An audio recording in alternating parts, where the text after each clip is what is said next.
get rid of ego, which comes from reading a lot of Barney. So if you're reading Barney, and you're getting ego from reading Barney, then there's something going wrong. When I started university, first year university, I used to walk around campus with a mala in my hand like this. And I used to just, go like this. And then I started thinking to myself, who am I showing? Like, I mean, do I really need to do this? And the answer was no, I don't need to do this. I was really doing it to show other people how, Sikh I was and how religious I was. It's all about intention.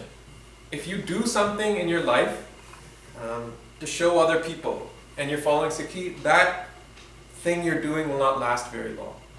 And I don't know about you, but I've seen a lot of young Sikhs do some pretty amazing things, but sometimes their motivation was wrong. And for me, if you do everything in Sikhi as hukam of Guru, then there can be no ego about it. Like some people say, don't you feel that it's egotistical to walk around in clothes like the ones you're wearing? And perhaps it might be if I thought it made me a better person, or if I thought I was impressing other people by doing it. But I personally feel that this is a part of Sikhi. This wearing of Barna is a ret that Guru Sahib encourages you to follow. So I'm not doing it for myself, I'm doing it because I think it's hukam.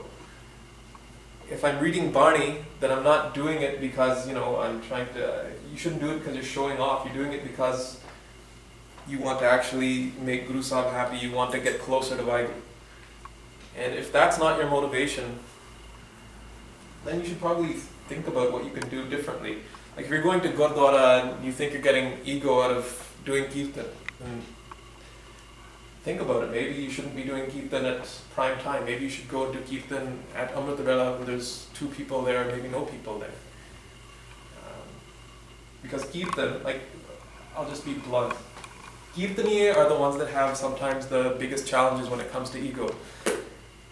I'm not a Kirtani, but I've known quite a few, and the thing is, when will I get my prime time? Are enough people listening? What tunes?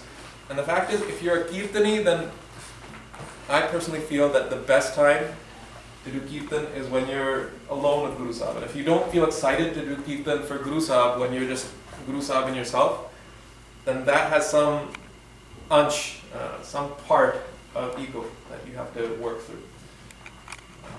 But jumping down is the only solution to ego, so that's really what it comes down to.